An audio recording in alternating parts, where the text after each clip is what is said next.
మనకి మహిమ కలుగును గాక. గట్టిగా చెప్దాం హల్లెలూయా. గడిచినటువంటి శుక్రవారపు దినం నుంచి ఈ శుక్రవారపు దినం వరకు కూడా దేవుడు తన ఉచితమైన కృప మన పైన చూపించి, మరి ఎండల తీవ్రత చాలా దారుణంగా ఉన్నాయి కదా. వేడి బాగా పెరిగిపోయింది. మరి ఈ నెలలోనే ఇంత వేడి ఉంటే మరి మే నెలలో వచ్చేప్పటికి ఎంత ఉంటుందో తెలీదు. కాబట్టి కొంచెం అప్రమితంగానే ఉండమని, జాగ్రత్త పడమని అధికారులు కూడా సూచిస్తూ ఉన్నారు. జాగ్రత్తగా ఉందాం. ఎండలో ఎక్కువగా తిరగకోకుండా పెందల కాడే మన పనులు ముగించుకొని ఎక్కువగా మరి మజ్జిగ కానీ కొబ్బరి నీళ్ళు కానీ ఇలాంటివి తీసుకుందాం. నిమ్మకాయ నీళ్ళు కూడా తీసుకుందాము. మన ఆరోగ్యాన్ని మనం జాగ్రత్త పరచుకుందాం. మన చేతుల్లోనే ఉంది మన ఆరోగ్యం. సరేనా? ఓకే. దుర్దినాల్లో ఉన్నాం, నిజమే. ఇలాంటి పరిస్థితుల్లో మనము ఊహించినటువంటి మరి మార్పులు మన ముందే జరుగుతూ ఉన్నాయి. వీటన్నిటిని మనము గమనిస్తూ ఉన్నప్పుడు దేవుని యొక్క రాకటకు మరి దగ్గరగా ఉన్నామని మనమందరము తలపోసుకుని ప్రభుకి మరింత చేరువుగా, మరింత దగ్గరగా ఉండాలి. అంతేగాని రాకట దగ్గర కొందిగా నువ్వు దేవునికి దూరం అయిపోకూడదు. నీ వ్యక్తిగత జీవితంలో, నీ కుటుంబ జీవితంలో ప్రభుకి దూరంగా నువ్వు ఉండకూడదు. నేను మొన్న ఒక ప్రశ్న వేసా. ఏంటి ఆ ప్రశ్న? నువ్వు నిజంగా దేవుణ్ణి ప్రేమిస్తున్నావా అని చెప్పేసి అన్నా కదా. మన జ్ఞాపకార్థ కూటికలో ఒక మాట చెప్పాను. దేవుణ్ణి నువ్వు ఇష్టపడుతున్నావా? దేవుణ్ణి నువ్వు ప్రేమిస్తున్నావా? లేదంటే దేవుడు అడుగుతున్నటువంటి మాట, నువ్వు నిజంగా నన్ను ప్రేమిస్తున్నావా ప్రియ సహోదరి సహోదరుడా అని అడిగితే ఖచ్చితంగా మనం జవాబిచ్చేది అవును ప్రభువా, నువ్వంటే నాకు చాలా ఇష్టం, నేను నిన్ను చాలా ప్రేమిస్తున్నాను అని చాలామంది చెప్తారు. కానీ అది ఎక్కడి నుండి వస్తుందంటే పెదవుల నుండి వస్తుంది, కానీ హృదయంలో నుంచి రావట్లా చాలామందికి. అందుకనే ప్రభువుల వారు ఆ ప్రశ్న వేయటానికి గల కారణం, నువ్వు నిజంగా నన్ను ప్రేమిస్తున్నావా అంటే అవును ప్రభా, నేను నిన్ను ప్రేమిస్తున్నాను అని అన్నటువంటి వాళ్ళు ఖచ్చితంగా దేవుడు అంటూ ఉన్నాడు, నువ్వు నన్ను ప్రేమిస్తే నీ భార్యను నువ్వు ప్రేమించాలి, నీ భర్తను నువ్వు ప్రేమించాలి, లేదంటే నీ భార్యను నువ్వు క్షమించగలగాలి, నీ భర్తను నువ్వు క్షమించగలగాలి, నీ ఇతరులను నువ్వు ప్రేమించగలగాలి, నీ సహోదరులను నువ్వు ప్రేమించగలగాలి. నేను ప్రేమించలేకపోతున్నాను అంటే నువ్వు నాకు ఇచ్చినటువంటి జవాబు అబద్ధమని అర్థం. నువ్వు నన్ను ప్రేమిస్తున్నావా అంటే నువ్వు సమాధానం చెప్పావు కదా, yes I love you my lord అని చెప్పేసి అన్నావు కదా, అది అబద్ధం. కారణం ఏంటంటే అది పెదవుల నుండి వచ్చింది. నిజంగా నువ్వు నన్ను ప్రేమిస్తే ఖచ్చితంగా నీ భర్త నువ్వు ప్రేమించగలుగుతావు.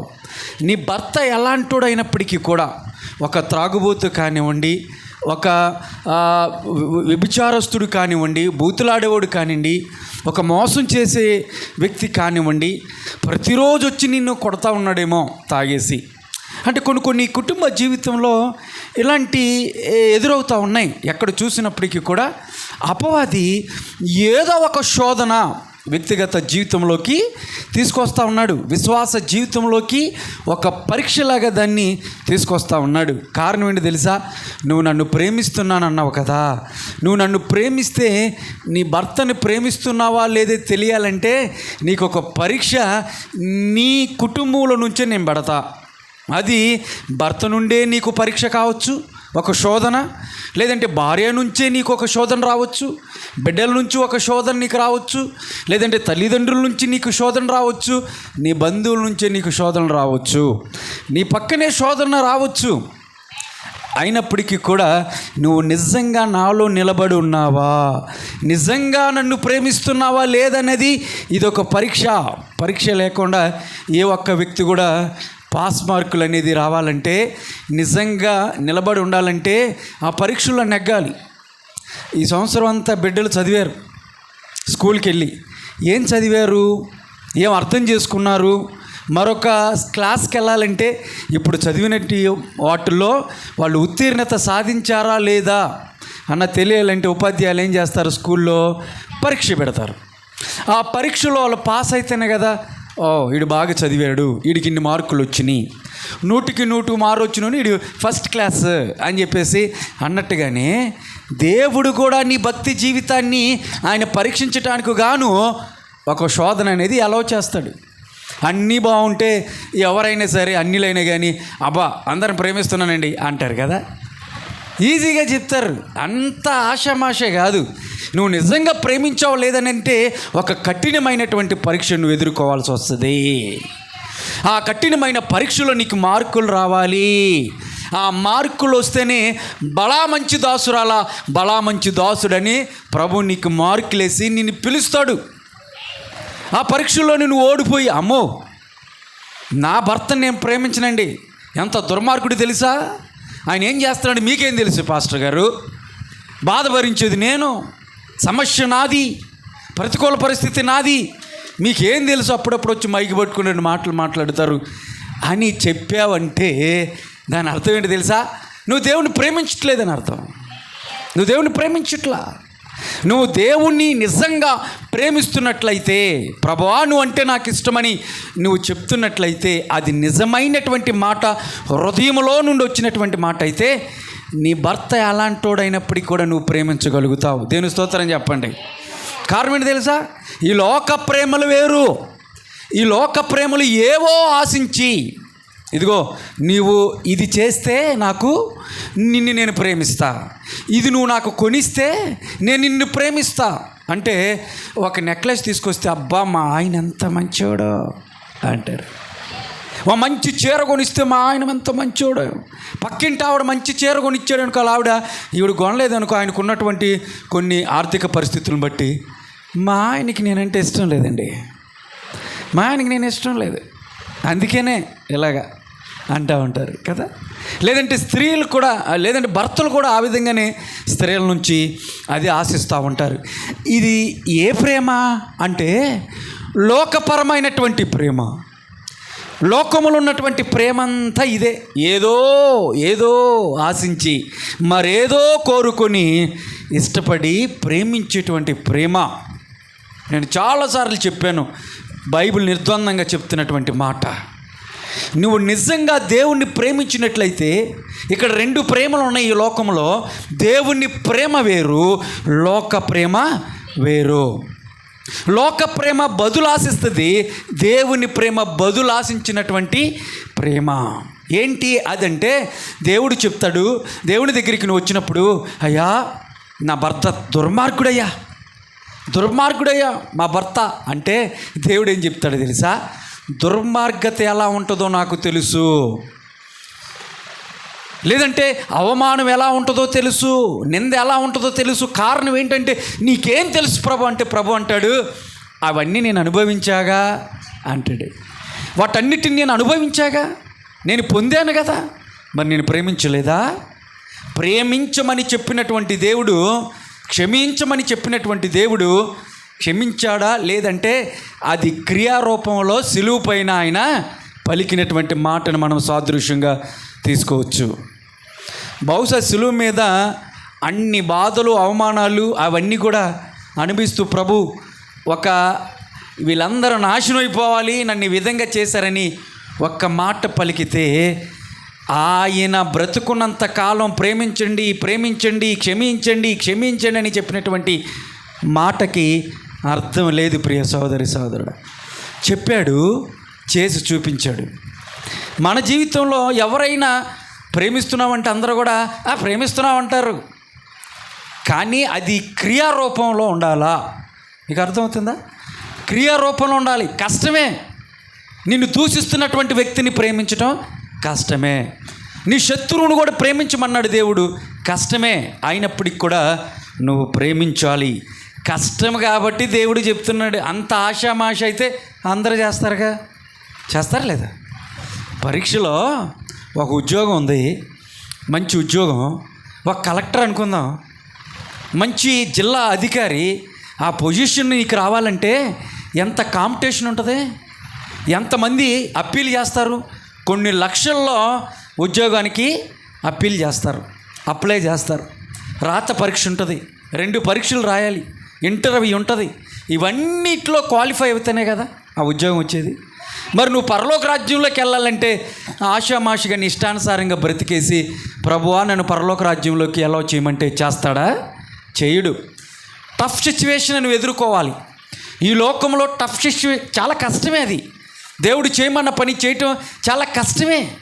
ఎందుకంటే నిన్ను కొడుతున్నటువంటి వారిని నువ్వు ప్రేమించమంటే నువ్వు ఎలా ప్రేమిస్తావు? మానవుడికి అసాధ్యమే. కానీ దేవుడు అంటున్నాడు నువ్వు ప్రేమించాల్సిందే. నువ్వు నన్ను ప్రేమిస్తున్నావు అన్నావుగా, అయితే నువ్వు భర్తను ప్రేమించు. నీ భర్త కొడుతున్నాడా? అయినా పర్వాలా. తిడుతున్నాడా? అయినా పర్వాలా. ఇంకేమో చేస్తున్నాడా? అయినా పర్వాలా. నువ్వు ప్రేమించాల్సిందే. నీ భార్య అలాంటిది అయినప్పటికీ కూడా నువ్వు ప్రేమించాల్సిందే. ప్రేమ ప్రేమ బైబిల్ అంతా కలిపి వడగడితే చెప్పే ఒక జవాబు ఏంటి తెలుసా? వచ్చే సారం ఏంటి తెలుసా? పిండితే ప్రేమ.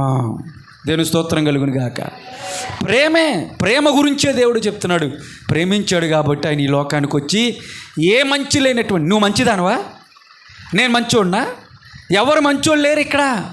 బైబిల్ నిర్ద్వందంగా చెప్తుంది అందరూ పాపం చేశారని. అయినప్పటికీ కూడా నీ గురించి నా గురించి మనందరి కొరకు ఆయన ఈ లోకానికి వచ్చి మరణించాడు కదా. ఆయనకి మించినటువంటి ప్రేమ అనేది. ఆయన మరి క్షమించాడు కదా, నువ్వెందుకు క్షమించలేకపోతున్నావు? మరి ఇన్నాళ్ళు ఏం నేర్చుకుంటున్నావు? ఏం భక్తి నువ్వు ప్రదర్శిస్తున్నావు? జాగ్రత్త. ఇదే భక్తిని గనక నువ్వు ప్రదర్శిస్తూ నేను మంచి ప్రార్థన చేస్తున్నా, మంచి ప్రార్థనా పరురాల్ని, మంచి విశ్వాసురాల్ని అనుకుంటున్నావంటే నిన్ను నువ్వు పాడు చేసుకుంటున్నావని అర్థం. నిన్ను నాశనానికి తీసుకెళ్తున్నావని అర్థం. నీ గొయ్యి నువ్వు దోవుకుంటున్నావని అర్థం. పచ్చి భాషలో చెప్పాలంటే నువ్వు అనుకుంటున్నావు అంతే, నా భక్తి గొప్పది, నేను పర్ఫెక్ట్గా ఉన్నా, ఇతరులు పర్ఫెక్ట్గా లేదు అనుకుంటున్నావు. కానీ వాళ్ళని కూడా అడిగితే అదే జవాబు చెబుతారు తెలుసా? వాళ్ళు కూడా ఏమంటారు తెలుసా? మేము మంచోళ్ళం, వాళ్ళే మంచోళ్ళు కాదు అనుకుంటారు. అందుకని బైబిల్ చెప్తుంది మార్పు అనేది మొదట నీ నుండే రావాలా. నీ కుటుంబంలో మార్పు రావాలంటే అఫ్కోర్స్ నీ భర్త అలాంటోడే, నీ భర్త మోసగాడే, నీ భర్త దుర్మార్గుడే. కానీ నీ భక్తి ఎలా ఉందో నువ్వు పరీక్షించుకోవాలంటే మార్పు అనేది ఎప్పటికప్పుడు నా భర్త మారాలా, నా అత్తమామలు మారాలా, నా తల్లిదండ్రులు మారాలని నువ్వు అంటున్నావు. కానీ మొట్టమొదటిసారిగా మార్పు నీలో నుంచే ప్రారంభించబడాలా. దేవుని స్తోత్రం కలుగును గాక. కాబట్టి ప్రియులారా, నా అంశం ఇది కాదు ఇవాళ, అయినా 2 మాటలు చెప్పాలని ఇష్టపడ్డాను. కాబట్టి మార్పు అనేది మొట్టమొదటిగా నీలో నుండి నాలో నుండే రావాలా. నన్ను బట్టి నా కుటుంబం మార్చబడాలా, నా భర్త మార్చబడాలా, నా భార్య మార్చబడాలా. అది నువ్వు సాదృశ్యం చూపించాలా. నిన్ను బట్టే కదా. మొన్న సేవకురాలు మంచి సాక్ష్యం చెప్పింది. ప్రభువుని ఎంతగానో స్తుతించాం. పోయిన వారంలోనే వీళ్ళు చేసేటువంటి సెంటర్లో ఆవిడ చేస్తున్నటువంటి ఉద్యోగం, ఎవరో ఆవిడ ఏ సెంటర్కి సంబంధించిన ఆవిడ ఇలాంటి కమ్యూనిటీ హెల్త్ ఆఫీసర్స్ అనే ఈ పోస్టులు వీళ్ళొక హెడ్ క్వార్టర్కి సంబంధించి 26 మంది ఉన్నారు. ఆయా ప్రాంతాల్లో 26 మంది ఉన్నారు. ఒక ఆవిడంట ఎప్పటి నుంచో ఈవిడ్ని గమనిస్తుందంట. ఈవిడ మాట, ఈవిడ యొక్క ప్రవర్తన, ఈవిడ యొక్క చూపు, ఇవన్నీ కూడా ఇవన్నీ అబ్జర్వ్ చేస్తుందంట. మొన్న పోయిన వారం అక్కడ మీటింగ్కి వెళ్తే ఆవిడ గవగా వచ్చి సహోదరి బాగున్నారా అందంట. బాగున్నాను అని అంటే తెలీదు ఆవిడకి, ఈవిడ తెలియదు. అంటే ఆవిడ ఈవిడిని అబ్జర్వ్ చేస్తుంది కానీ ఆవిడ తెలీదు. అప్పుడు ఆవిడ అంటుందంట, మీరు నాకు తెలుసు సిస్టర్ గారు, నేను అన్నీ కూడా మిమ్మల్ని అబ్జర్వ్ చేస్తూ ఉన్నాను, ఎప్పటి నుంచో మిమ్మల్ని అబ్జర్వ్ చేస్తూ ఉన్నాను అని చెప్పి ఆవిడతో మాట్లాడి మాకు మీ సన్నిధానానికి ఒక కానుక ఇవ్వాలనిపించింది, మా హృదయానికి దేవుడు ప్రేరేపించాడు సిస్టర్, ఖచ్చితంగా మీకు దాన్ని అందిస్తాను అని చెప్పిందంట. కానుకది ఏముందిలే సిస్టర్, ప్రార్థన చేసుకోండి అని ఇరువురు మాట్లాడుకున్నారు. ఎవరు చెప్పారు? సువార్త అండి. ఒక వ్యక్తి మారు మనసు పొందటానికి గంటలు మైకులు పట్టుకొని మైకులు పగిలిపోయేలాగా గట్టిగా అరవాల్సినటువంటి అవసరం లేదు. కొన్ని సందర్భాల్లో ప్రభు ఎలా వాడుకుంటాడో తెలుసా? నిన్ను బట్టి వాడుకుంటాడు. నువ్వే ఒక సువార్తగా కనపడాలి అక్కడ. నిన్ను బట్టి మాదిరికరంగా నువ్వు అక్కడ కనపడుతూ ఉంటావు ఇతరులకి. అయ్యో, ఈ సిస్టర్ ఎంత ప్రేమించగలుగుతుంది ఇతరులని, బహుశా వాళ్ళందరి ఈవిని ఇబ్బంది పెట్టినప్పటికీ కూడా వాళ్ళందరిని కూడా ప్రేమించగలుగుతుంది, వాళ్ళతో చక్కగా మాట్లాడుతుంది, చక్కగా ప్రవర్తిస్తుంది అని నిన్నును బట్టి నీ చుట్టుపక్కల ఉన్నటువంటి వాళ్ళు నిన్ను అబ్జర్వ్ చేసినప్పుడు ఒక రోజున వాళ్ళలో మార్పు వస్తుంది. కారణం ఏంటంటే నీ యొక్క ప్రవర్తన బట్టి. ఎందుకు ఈవిడ ఇలాగుందంటే ఈవిడ ప్రభుని ప్రేమించిందండి, యేసు ప్రభుని నమ్ముకుంది, యేసు ప్రభుని విశ్వసించింది కాబట్టి ఆవిడ జీవితము ఇలా ఉందండి అని నీ ఇన్ఫ్యాక్ట్ అంటే నీ యొక్క ప్రతిబింబం వాళ్ళ మీద పడి ప్రభు మీదకి ఆకర్షితులవుతారు. దేవునికి స్తోత్రం కలుగును గాక. అంటే నువ్వు సువార్త చెప్పకపోయినప్పటికీ కూడా నీ ప్రవర్తంతటిలో నిన్ను గమనించినటువంటి వ్యక్తులు యేసు ప్రభుని నమ్ముకోవటానికి దారి తీసిది. దేవుని స్తోత్రం కలుగును గాక. నువ్వు బెగదీసిపోయి నేను మంచిదాన్ని, నా భక్తి మంచిది, ఇతరులందరూ కూడా మంచోళ్ళు కాదు, చిచ్చి వాళ్ళతో మాట్లాడకూడదు, చిచ్చి వారికి దూరంగా ఉండాలి అనుకుంటే అది ప్రభుకి ఇష్టమైంది కానీ కాదు. మీకు అర్థమవుతుందండి? నేను చెప్పే అర్థమవుతుందా? అట్లాగా సేవకురాలి జీవితంలో ఒక గొప్ప సాక్ష్యం. మన వారం మేమేం చేసాం, శుక్రవారం ఏదో చిన్న గిఫ్ట్గా చేదోడు వాదోడుగా మన చర్చికి వచ్చే వాళ్ళకి ఇద్దామని చెప్పేసి అనుకున్నాం. అవునా? అనుకున్నాక డీమార్ట్కి వెళ్ళాం. వాటన్నిటిని కూడా ఏవైతే అనుకున్నామో బడ్జెట్ని బట్టి మేము మాకున్న దేవుడిచ్చిన ఆశీర్వాదాన్ని బట్టి అవన్నీ ఎంతమంది ఉన్నారో ఆలోచించుకొని వాటిని పర్చేజ్ చేసాం. మా అకౌంట్లకి డబ్బులు లేవు. ఇక రేపేంటన్నది దేవుడి మీదే. మీరు జాగ్రత్తగా గమనించండి. ఎప్పుడైనా దేవుడి మీద సంపూర్ణంగా ఆనుకున్నప్పుడు మన జీవితాల్లో దేవుడు చేసేటువంటి మేళ్ళు గురించి మీకు చెప్తున్నా. అర్థమవుతుందిగా నేను చెప్పి? అయితే బిల్డింగ్ దగ్గరకు వచ్చాం. అనుకుంటుందంట, నాకు తెలియదు ఈ విషయం, బయటకు వచ్చేలా చెప్తుంది సేవకురాలు. అనుకుంటుందంట, ప్రభువా నా అకౌంట్లో ఎంత ఉన్నాయి, ఇక అయిపోతుంది, రేపా జీతం పడలా, రేపేంటి పరిస్థితి నాకు తెలీదు, నువ్వు ఉన్నావని మాకు ప్రేరణ ఇచ్చావు సంఘస్థులకి ఇవ్వాలని, మేము ఖచ్చితంగా దాన్ని నెరవేరుస్తాం అని చెప్పేసి బిల్లింగ్లోకి వెళ్ళి ఆ ఫోన్లో నుంచి ఫోన్పే చేసింది. ఫోన్పే చేయటం అంటే ఏంటి, మన అకౌంట్లో నుండి వాళ్ళ అకౌంట్లోకి వెళ్ళిపోతాయి. ఇక్కడ ఏం జరిగింది తెలుసా? అదే సమయంలో, ఖచ్చితంగా అదే సమయం సేవకురాలు బటన్ నొక్కింది, ఆ అకౌంట్లోకి వెళ్ళింది.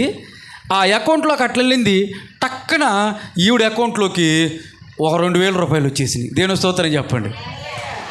ఈవిడికి ఏం అర్థం అవ్వలేదు. ఏంటి, నా అకౌంట్లోంచి అట్టు వెళ్ళాలిగా, ఇటు వచ్చినాయి ఏంటి 2,000 వెళ్ళలేదా ఏంటి, నేను కొట్టింది పలానా అమౌంట్గా ఎంత అమౌంట్ వచ్చింది ఏంటి అనుకుంటా చూస్తూ ఉంటుంటే కింద ఆ పంపించిన ఆవిడ ఎవరో, ఇప్పుడు అర్థమైందా మీకు? అక్కడ ఎవరో ఈవిని అబ్జర్వ్ చేసి ఈవిడను బట్టి వీళ్ళ ప్రభువులు ఏ విధంగా ఉన్నారు, ఏ విధంగా వాడబడుతూ ఉన్నారు అని ఈవిడ యొక్క ప్రవర్తన బట్టి దేవుణ్ణి గట్టిగా ఇంకా పట్టుకొని దేవునికి దగ్గరగా వచ్చి ఆవిడలో వచ్చినటువంటి పరివర్తన, దేవుడు వాళ్ళకి ఇచ్చినటువంటి ప్రేరణ బట్టి ఆవిడ అనుకున్నట్టుగా అదే రోజు ఖచ్చితంగా టక్కన ఆవిడ ఈ అకౌంట్లోకి డబ్బులు కొట్టేసింది. అర్థమైందండి దేవుని కార్యాలు ఎలా ఉంటాయో. రేపు ఏంటి ప్రభు అనుకుందిగా, ఏం పర్వాలేదు, డోంట్ వరీ సిస్టర్, నువ్వు చేయాల్సి నువ్వు చేసావు, పూర్తిగా సంపూర్ణంగా నా మీద ఆధారపడి నేను నీకు ఇవ్వాల్సినటువంటి బహుమానాన్ని నేను ఇస్తున్నాను, ఎందుకు బాధపడతావని టక్కన కింద ప్రైజ్ ది లార్డ్ సిస్టర్ అని పెట్టిందంట. ఎవరు వీళ్ళు అని ఇలా చూస్తూ ఉందంట. కింద మెసేజ్ వచ్చింది, ప్రైజ్ ది లార్డ్ సిస్టర్ నేనే అని ఆవిడ పేరు పెట్టిందంట.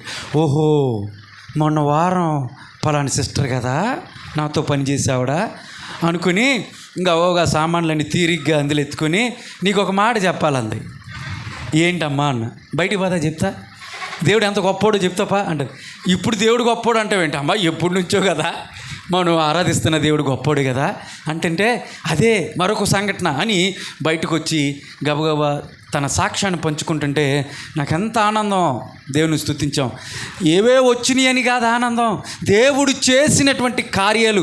ఎందుకో తెలుసా, సంపూర్ణంగా మనం దేవునికి లోబడినప్పుడు, సంపూర్ణంగా ఒక పేద విధవరాలు తనకున్నటువంటి ఏమంట ఆ 2 కాసులు ఏం చేసింది, అందులో వేసింది. దేవుడు దీవించాడా లేదా? నీకున్నది ఏదైతే ఉందో సంతోషంతో దాన్ని ఇవ్వటానికి, ఇంకే కోస కూడా అనుమానం లేకోకుండా దేవుని కార్యాన్ని చేయటానికి ఏ విధంగా అయితే ఇష్టపడతావో, దేవుడు నీ జీవితంలో కార్యాలను జరిగించడానికి ఆయన కూడా అంతే ఇష్టపడతాడు. దేవుని స్తోత్రం కలుగును గాక. హల్లెలూయా. అందుకనే మన ఇబ్బందుల్లో మనకున్నటువంటి సమస్యలు ఏ వచ్చినప్పటికీ కూడా, ఈ రోజున ఆరోగ్య సమస్య వచ్చిందనుకోండి, ఆరోగ్య సమస్య వస్తే వెంటనే ఒక నెంబర్ ఉంటుంది. ఏ నెంబర్కి ఫోన్ చేస్తాం చెప్పండి? ఇంట్లో ఆరోగ్య సమస్య వచ్చింది, కొట్టుకుంటా ఉంది ఇంట్లో, హాస్పిటల్కి తీసుకెళ్ళాలా లేదా? హాస్పిటల్ తీసుకురావాలంటే గవర్నమెంట్ వారు ఒక నెంబర్ ఇచ్చారు. ఏ నెంబరు చెప్పండి, చెప్పాలా? ఎమర్జెన్సీ నెంబర్ ఎంత? 108. తెలీదు ఇది 108 కదా, కయ్యమని కేకలు వేసుకుంటూ వచ్చిందిగా. 108 కొట్టాలి, ఎమర్జెన్సీ అంటే కాదు. 108 కొట్టి డైల్ చేస్తే వాళ్ళు లిఫ్ట్ చేస్తారు. అమ్మ ఏంటి నీ ప్రాబ్లం అంటే, ఎలా అంటే ఎక్కడంటే అంబులెన్స్ వచ్చి నేను తీసుకెళ్తా అంటే ఎమర్జెన్సీ నెంబర్లు, ఫోన్ నెంబర్లో 108. అదే పోలీస్ స్టేషన్కి చేయాలనుకో, గొడవ జరుగుతుంది అనుకోండి, దేనికి కొట్టాలా? 120 కొట్టాలా. అప్పుడు పోలీస్ స్టేషన్కి వెళ్తే, అదే కాలిపోతుంది దానికి ఇల్లు, అప్పుడు ఎమర్జెన్సీ ఎవరికి ఫోన్ చేయాలా? నెంబరు 101కి నొక్కాల. గంటలే 101 నెంబర్ లేకుండా గంటల కారు అంటావా? అను 101. ఇలాగా ప్రతిదానికి ఎమర్జెన్సీ కాల్స్ నెంబర్లు ఉన్నాయి. ఇప్పుడు దేవునికి కూడా ఒక నెంబర్ ఉంది తెలుసా మీకు? దేవునికి కూడా ఒక నెంబర్ ఉంది, ఎమర్జెన్సీ నెంబరు. నీకు వచ్చినటువంటి ఆపదను బట్టి, నువ్వు ఎదుర్కొంటున్నటువంటి సవాళ్ళను బట్టి, ఆ తీవ్రతను బట్టి దేవునికి కూడా ఒక ఎమర్జెన్సీ నెంబర్ ఆయన ఇచ్చేసాడు. ఇర్మియా 33:3 చదవమ్మా. ఇర్మియా గ్రంథము 33 అధ్యాయము 3వ వచనం. దేవునికి కూడా ఒక ఎమర్జెన్సీ నెంబర్ ఉంది. ఆయన దగ్గర ఒక ఫోన్ ఉంది, ఆయన నెంబర్ ఇచ్చేసాడు. ఈ నెంబర్కి నువ్వు ఫోన్ చేస్తే ఆయన జవాబు చెప్తానంటున్నాడు. ఆ మాటను చూద్దాం. ఇర్మియా 33:3 అంటే 3 మూళ్ళు నొక్కాల. నాకు మొరపెట్టుము, నేను నీకు ఉత్తరం ఇచ్చేదను. చాలు, నాకు మొరపెట్టుము, నేను నీకేమిస్తాను? నువ్వు డైల్ చేయి నాకు 3 మూళ్ళకి. 1 3 2 3 3 మూళ్ళు డైల్ చేస్తే ఈ నెంబర్ ఎవరిది? ప్రభువుది. అక్కడ రింగ్ అయింది. ఏమన్నాడు తెలుసా? నువ్వు మొరపెట్టుము, నాకు డైల్ చేయి, నేనేం చేస్తా? నేను ఎక్కడో ఒక పనిలో ఉన్నాం, ఏదో ఒక పనిలో ఉన్నాను, నాకు సమయం లేదా, ఐఎమ్ బిజీ అని నీకు కాల్ రాదు. కొంతమందికి ఫోన్ చేస్తే ఈ నెంబర్ కొంచెం బిజీగా ఉంది అంటారు. వేరే వాళ్ళతో మాట్లాడుతున్నారు, కొంతసేపు ఆగిన తర్వాత ఫోన్ చేయండి అని కాషన్ చెప్పింది కదా. దేవుడు బిజీ రాదు, ఆయన అదే చెప్తున్నాడు. నువ్వు ఫోన్ చేయి, నువ్వు మొరపెట్టు, నేను నీకు వెంటనే ఏమిస్తా? ఉత్తరం ఇస్తాను. దేవుని స్తోత్రం కలుగును గాక. నీకు వచ్చినటువంటి ఆపద, నీకు వచ్చినటువంటి సమస్య ఏదైనప్పటికీ కూడా నువ్వు నాకు మొరపెడితే నేను నీకు ఉత్తరం ఇస్తా. అదే మాటను ఇంకో కీర్తన గ్రంథము 50:15 కూడా దేవుడు అదే మాటను చెప్తా ఉన్నాడు. దావీదు గారు కూడా చెప్తూ ఆ మాటను చెప్తున్నాడు. తనకు వచ్చినటువంటి ఆపదను బట్టి ఆ సమయంలో చక్కటి మాటను దావీదు మహారాజు కూడా చెప్పాడు. 50వ కీర్తన 15 ఇదిగో చూడండి. ఆపత్కాలమున నీవు ఏంటంట? నన్ను గూర్చి మొరపెట్టుము, నేను నిన్ను విడిపించేదను. ఎవరు చెప్తున్నారు ఈ మాట? ఎవరు చెప్తున్నాడు? దేవుడు చెప్తున్నాడు. దేవుని స్తోత్రం చెప్పండి గట్టిగా. ఆపత్కాలమందు నీవు నాకు మొరపెట్టినప్పుడు, నువ్వు ఏ సమస్యలు అయితే ఉన్నావో, ఏ ఆపదలో అయితే ఉన్నావో, నేనేం చేస్తాను తెలుసా? నిన్ను విడిపిస్తాను. నీ కర్మ నువ్వు పడు, నీ బాధ ఏదో నువ్వు పడు, నీ సమస్య ఏదో నీ పడు అని నేను నిన్ను పట్టించుకోకుండా చూసినట్లుగా వెళ్ళిపోయే దేవుణ్ణి కాదు. నేను నిన్ను దాటిపోయే దేవుణ్ణి కాదు. నేను నిన్ను విడువను ఎడబాయనని చెప్పినటువంటి దేవుడు, నువ్వు నాకు మొరపెట్టినప్పుడు నేను నీకు ఉత్తరమిస్తానని చెప్పినటువంటి దేవుడు, ఆపత్కాలమందు నువ్వు నాకు మొరపెట్టినప్పుడు నేను ఏ ఆపదలైతే నువ్వు ఉన్నావో ఆపద నుండి విడిపిస్తానన్నటువంటి దేవుడు ఖచ్చితంగా దాన్ని నెరవేర్చే దేవుడు. ఎక్కడ నెరవేర్చాడు అనేటువంటి మాటను 2 మాటలు నేను త్వరగా చెప్పి ఒక సన్నివేశాన్ని మీ ముందుకు తీసుకొచ్చి అంశాన్ని నేను ముగిస్తాను. 2వ రాజుల గ్రంథము 18-19 వచనంలో ఒక రాజు ఒక ఆపదలో ఉండిపోయాడు. ఆ రాజు ఆపదలో వచ్చినప్పుడు అతనికి వచ్చినటువంటి సమస్య ఆ తీవ్రతను బట్టి దేవుణ్ణి ఆశ్రయించినప్పుడు, దేవుడికి మొరపెట్టినప్పుడు, దేవుడు ఏ విధంగా అయితే ఆపత్కాలమందు నువ్వు మొరపెడితే నేను నిన్ను విడిపిస్తానని సెలవిచ్చినటువంటి దేవుడు ఈ రాజుగారి జీవితంలో కూడా దేవుడు చేసినటువంటి ఆ కార్యాన్ని మీ ముందు పెట్టి నేను త్వరగానే ముగిస్తాను. దేవుని స్తోత్రం చెప్పండి. హల్లెలూయా. ఇశ్రాయేల్ ప్రజల్ని పరిపాలించింది ఎంతమంది రాజులు తెలుసా? ఇశ్రాయేల్ ప్రజలంటే దేవుని జనాంగం. దేవుని జనాంగాన్ని పరిపాలించినటువంటి పరిపాలకులు 42 రాజులు పరిపాలించారు. ఎంతమంది చెప్పండి? 42 మంది రాజులు. చిన్నపిల్లలు రాసుకోవచ్చు. ఇశ్రాయేల్ ప్రజల్ని పరిపాలించింది 42 మంది రాజులు. అందులో మొట్టమొదటి మనం చెప్పుకుంటే 3 రాజులు ఎక్కువగా పరిపాలించారు. వాళ్ళు ఎవరో తెలుసా? మొట్టమొదటిగా ఇశ్రాయేల్ ప్రజల్ని పరిపాలించింది సౌలు అనేటువంటి రాజు పరిపాలించాడు. ఎన్ని సంవత్సరాలు పరిపాలించాడంటే సౌలు 40 సంవత్సరాలు పరిపాలించాడు. సౌలు తర్వాత ఇశ్రాయేల్ని పరిపాలించింది ప్రియులారా దావీదు మహారాజు పరిపాలించాడు. దావీదు గారు కూడా ఎన్ని సంవత్సరాలు పరిపాలించాడంటే ఆయన కూడా 40 సంవత్సరాలు పరిపాలించాడు. మీకు అర్థమవుతుంది అనుకుంటున్నా నేను చెప్పే మాటలు. తర్వాత దావీదు తర్వాత ఎవరు పరిపాలించారు ఇశ్రాయేల్ నుంచే? దావీదు యొక్క కుమారుడు సొలొమోను మహారాజు సాల్మాన్ అని చెప్తాము. అతను కూడా 40 సంవత్సరాలు పరిపాలించాడు. ఈ 3 రాజులు 40 సంవత్సరాలు పరిపాలించిన తర్వాత ఈ ఇశ్రాయేల్ దేశము 2 రాజ్యాలుగా చీలిపోయింది. మనది గనక ఆంధ్ర రాష్ట్రం అంతకుముందు తెలంగాణ అంటే హైదరాబాదులో ఉన్నటువంటి తెలంగాణ, మనకున్నటువంటి ఆంధ్ర రాష్ట్రం కూడా ఒక్కటిగా ఉన్నప్పుడు ఆంధ్రప్రదేశ్ అని ఉండేది. అవునా? ఆంధ్రప్రదేశ్ ఉండేది. ఇంక విడిపోవాలా. ఆ తర్వాత ఏమైంది? 2 ముక్కలు అయిపోయినాయి. అటు తెలంగాణ రాష్ట్రం, ఇటు ఆంధ్ర రాష్ట్రం అని 2 ముక్కలు అయిపోయినట్టుగానే అంతకుముందు 2 కలిసి ఉన్నట్లుగానే ఇశ్రాయేల్ ప్రజలు అందరూ కలిసి ఉన్నప్పుడు ఈ 3 రాజులు పరిపాలించారు. తర్వాత సొలొమోను మహారాజు తర్వాత తెలంగాణ లాగా ఆంధ్ర రాష్ట్రంలాగా ఇశ్రాయేల్ ప్రజలు 2 ముక్కలు అయిపోయారు.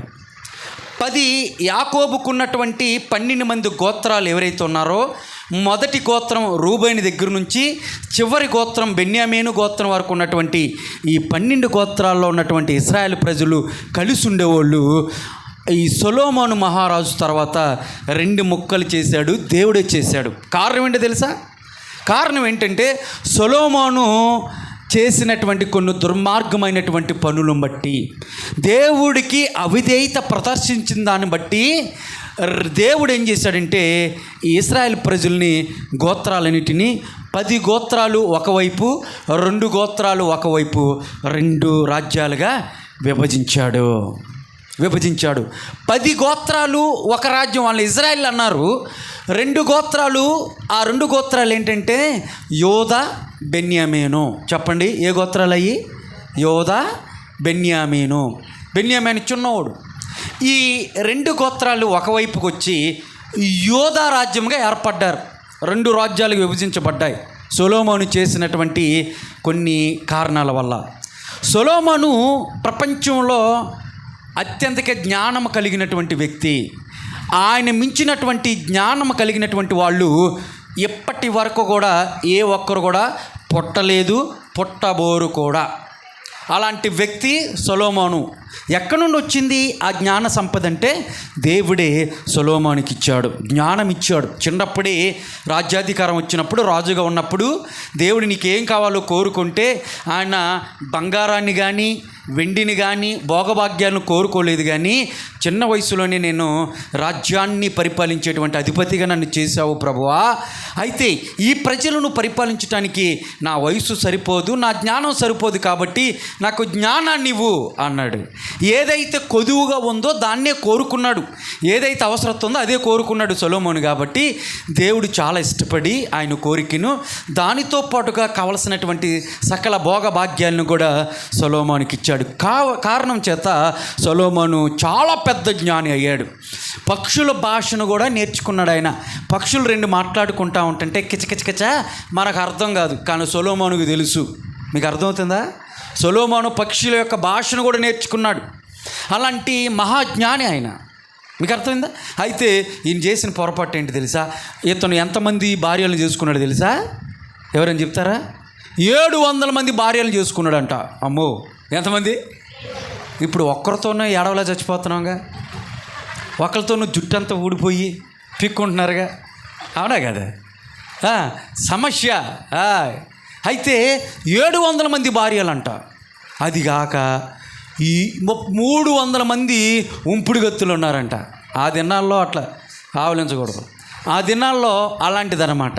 అర్థమవుతుందా? 300 మంది ఉపపత్నులు, 700 మంది ఎవరంట? రాజకుమారులు. మొత్తం ఎంతమంది? 1000 మంది. అంటే అతి భార్యాతత్వం కలిగినటువంటి వ్యక్తి ఎక్కువ మందిని స్త్రీని వివాహం చేసుకున్నాడు. రెండోది ఏంటి తెలుసా? ఆ వివాహం చేసుకున్నటువంటి వాళ్ళలో ఒక ఆవిడ్ని అన్యురాలను చేసుకున్నాడు. ఈ అన్యురాలు ఏం చేసింది తెలుసా? అన్యురాళ్ళు అన్ని దేవతలని తీసుకొచ్చి పెట్టి నమస్కారం చేస్తా, అంత మాత్రంగా నువ్వు కూడా మొక్కు అంది. సర్వశక్తి గల దేవుణ్ణి, సర్వోన్నతుని, జీవం గల దేవుణ్ణి పక్కన పెట్టేసి ఈ సొలొమోను ఏం చేశాడు తెలుసా? అన్య దేవతలకి భార్య చెప్పింది కాబట్టి భార్య మీద ప్రేమతో ఏం చేశాడు తెలుసా? అన్య దేవతలు కూడా బలిపీఠాలు కట్టేసి వాటిని బలి అర్పించడం మొదలుపెట్టాడు. గాను దేవుడి కోపం వచ్చేసింది. ఈ రెండు చేయటాన్ని బట్టి సొలొమోను మరణాంతరము రాజ్యాలను రెండుగా విభజించేశాడు. ఆ తర్వాత 10 గోత్రాలు కలిగినటువంటి ఇశ్రాయేలు ప్రజల్ని 19 మంది రాజులు పరిపాలించారు. 2 గోత్రాలే కలిగినటువంటి యోధా రాజ్యాన్ని 20 మంది రాజులు పరిపాలించారు. మొత్తము ఇడిపోయిన తర్వాత ఇటు 20 మంది, ఇటు 19 మంది, కలిపిదెన్ని 39 రాజులు పరిపాలించారు. 39 కాకోకుండా నేను చెప్పినటువంటి 3 రాజులు, సౌలు, దావీదు, సొలొమోను, ఈ ముగ్గురును కూడా లెక్కేస్తే 42 రాజులు అయ్యారు. లెక్క సరిపోయిందా? 42 రాజులు పరిపాలించారు. ఈ 42 రాజుల్లో అందరు మంచోళ్ళు కాదండి. ఒక 9 మంది రాజులు మాత్రమే మంచివారిగా లేఖనాల్లో మనం చూస్తూ ఉన్నాం. దేవుని యొక్క ఆ కార్యాలను నెరవేర్చినటువంటి మంచి రాజులుగా పేరు పొందినటువంటి వాళ్ళు ఒక 9 మంది. వాళ్ళు కూడా యోధా రాజుల్లో నుండే వచ్చారు, ఇజ్రాయెల్ రాజుల నుంచి రాలా. 10 మంది గోత్రాలు ఉన్నటువంటి ఇజ్రాయెల్లో నుంచి రాలా. యోధా రాజుల్లో నుండి 9 మంది వచ్చారు. ఆ 9 మందిలో మొదటి స్థానంలో ఉన్నటువంటి వ్యక్తి ఎవరో తెలుసా? పేరు హిజ్కియా. చెప్పండి, ఆయన పేరేంటి? హిజ్కియా. చెప్పండి, చెప్పండి గట్టిగా. హిజ్కియా. మీరు అది వెళ్ళేటప్పుడు ఆటోలో కూడా నెమరేసుకుంటూ వెళ్ళాలి, వాక్యం గుర్తుండాలి. ఆ రాజు పేరు హిజ్కియా, యోధా రాజు, 13వ రాజు. 20 మంది రాజుల్లో 13వ రాజు హిజ్కియా యోధా రాజ్యాన్ని పరిపాలిస్తున్నటువంటి దినాలు. అయితే ప్రపంచ చరిత్రలో ప్రపంచాన్ని పరిపాలించినటువంటి రాజులు, అంటే పరిపాలించినటువంటి రాజ్యాధికారం కలిగినటువంటి వాళ్ళు 7 ఉన్నారు.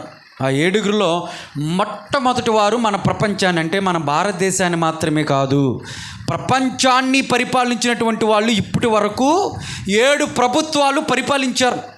7 ఎంపైర్స్, సామ్రాజ్యాలు ప్రపంచాన్ని పరిపాలించారు. వాళ్ళల్లో మొట్టమొదటి వాళ్ళు అశూరులు. ఎవరు? అశూరులు పరిపాలించారు. వాళ్ళ రాజ్యం ప్రపంచాన్ని పరిపాలించారు. రెండవది ఈజిప్షియన్స్ పరిపాలించారు. ఈజిప్టులు అంటే ఐగుప్తులో ఉన్న, ఐగుప్తు అని పిలుస్తాంగా, అలా అనమాట. ఈజిప్షియన్స్ పరిపాలించారు ప్రపంచాన్ని. వాళ్ళు సూపర్ నేషన్స్, అంటే 3000 సంవత్సరాలు పరిపాలించినటువంటి అతి గొప్పదైనటువంటి రాజ్యము ఈజిప్షియన్స్. తర్వాత మెడో పర్షియన్స్ అంటే బబులోనీయులు పరిపాలించారు. బబులోనీయులు పరిపాలించిన తర్వాత మెడో పర్షియన్స్ పరిపాలించారు. ఇప్పుడు ఎంతమంది అయ్యారు? 4 అయ్యారు. ఈ 4 తర్వాత ప్రపంచాన్ని పరిపాలించింది ఎవరో తెలుసండి? గ్రేట్ ఎంపైర్ గ్రీకులు పరిపాలించారు. ఆ గ్రీకుల్లోనే అలెగ్జాండర్ ద గ్రేట్ అని పిలువబడుతున్నటువంటి వ్యక్తి మన భారతదేశానికి కూడా ఆయన వచ్చాడు. ఈ గ్రీకులు పరిపాలించారు, చాలా స్పీడ్గా పరిపాలించారు. గ్రీకులు పరిపాలించిన తర్వాత రోమియోలు పరిపాలించారు. ఎంతమంది అయ్యారు? ఇప్పుడు 6 అయ్యారు. 6 సామ్రాజ్యాలు ప్రపంచాన్ని పరిపాలించారు. ఈ 6వ సామ్రాజ్యమే రోమా సామ్రాజ్యం. రోమా సామ్రాజ్యంలోనే యేసు ప్రభు పుట్టాడు. యేసు ప్రభును చంపింది కూడా రోమియులే. మీకు అర్థమైందా? రోమియులు పరిపాలన ప్రపంచాన్ని పరిపాలించారు. రోమియులు తర్వాత ప్రపంచాన్ని పరిపాలించింది రవి అస్తమించినటువంటి రాజ్యముగా పిలువబడింది బ్రిటిష్ సామ్రాజ్యం. ఎవరిళ్ళు? మీకు అర్థమయ్యేలా చెప్పాలంటే తెల్లోళ్ళు, తెల్లదొరలు. మన భారతదేశంలో కూడా వచ్చారా? తెల్లోళ్ళు పరిపాలించారా లేదా? ఎన్ని సంవత్సరాలు పరిపాలించారు తెలుసా? వాళ్ళు 200 సంవత్సరాలు పరిపాలించారు. వాళ్ళు 200 సంవత్సరాలు వాళ్ళు పరిపాలించారు. ఎక్కడికి వెళ్ళినప్పటికీ కూడా బ్రిటిష్ పరిపాలన ఉంది. మీరు అమెరికా వెళ్ళినా, న్యూజిలాండ్ వెళ్ళినా, ఆస్ట్రేలియా వెళ్ళినా, మీరు ఎక్కడికి వెళ్ళినప్పటికీ కూడా అన్నిటిని పరిపాలిస్తుంది బ్రిటిష్ వాళ్ళే. రవి అస్తమించింది అంటే భారతదేశంలో ఈ రోజున చీకటి పడితే ఈ చీకటిని చూడకోకుండా మీరు వేరే దేశంలోకి వెళ్తే అక్కడ వెలుగు ఉంటుంది. రవి అస్తమించి ఉంటాడు. మీరు ఏ దిశకి వెళ్ళినప్పటికీ కూడా మీరు వెలుగు చూడగలరు. కాబట్టి అన్ని రాజ్యాలు వాళ్ళు అన్ని దేశాలని పరిపాలిస్తున్నటువంటి వాళ్ళు బ్రిటిష్ వాళ్ళు పరిపాలిస్తూ ఉన్నారు, పరిపాలించారు. ఉన్నారు బ్రిటిష్ వాళ్ళు, ఇప్పుడు ఉన్నారు. మన దేశాన్ని వదిలిట్టినా వాళ్ళు ఉన్నారు. అర్థమవుతుందండి మీకు? ఈ 7 సామ్రాజ్యాల్లో అతి క్రూరమైనటువంటి రాజ్యం ఎవరో తెలుసండి? అష్షూరులు అన్నాను, ఈజిప్షియన్స్ అన్నాను, తర్వాత బబులోనీలు పరిపాలించారన్నాను, తర్వాత మెడో పర్షియన్స్ మాదియా పర్షియన్లు పరిపాలించారు, గ్రీకులు పరిపాలించారు, రోమన్లు పరిపాలించారు, బ్రిటిష్ వాళ్ళు పరిపాలించారు. వీళ్ళు పరిపాలన అంతటిలో దుర్మార్గులు ఎవరంటే, అతి క్రూరమైనటువంటి వాళ్ళు ఎవరంటే అష్షూరులు. ఎవరాళ్ళు? అష్షూరులు చాలా క్రూరత్వం కలిగినటువంటి రాజులు అన్నమాట. అలాంటి రాజులు ఈ రోజున హిజ్కియా పరిపాలిస్తున్నటువంటి యోధా రాజ్యం మీదకి వాళ్ళు దాడి చేయటానికి వచ్చారు. హిజ్కియా దేవుడిని నమ్ముకున్నటువంటి మంచి రాజు. అతని గురించి మీరు ఇంటికి వెళ్ళినా చదువుకోండి. 18, 19 వచనాల్లో 2వ రాజుల గ్రంథము 18 అధ్యాయం 19 2 అధ్యాయాలు మీరు జాగ్రత్తగా గమనిస్తే హిజ్కియా రావటమే దేవుడిని అంగీకరించుకోకుండా అక్కడ ఉన్నటువంటి జనులందరూ కూడా అప్పుడు బలిపీఠాలు కట్టేసుకొని దేవుని పక్కన పెట్టేసి ఆ అన్య దేవతలకి, విగ్రహాలకి చేతులతో తయారు చేసినటువంటి వాటికి ఆరాధిస్తుంటే వాటన్నిటిని కూల్చేశాడు.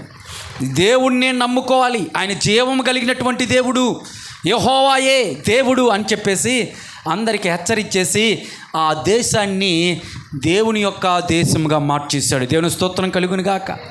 దేవునికి నచ్చినటువంటి సంస్కరణలు తీసుకొచ్చాడు. ఆయనకి ఇష్టమైనటువంటి పనులన్నీ కూడా చేసినటువంటి మహారాజుగా హిజ్కియా కనపడతా ఉన్నాడు. 25 సంవత్సరాలకే రాజు అయిపోయాడు.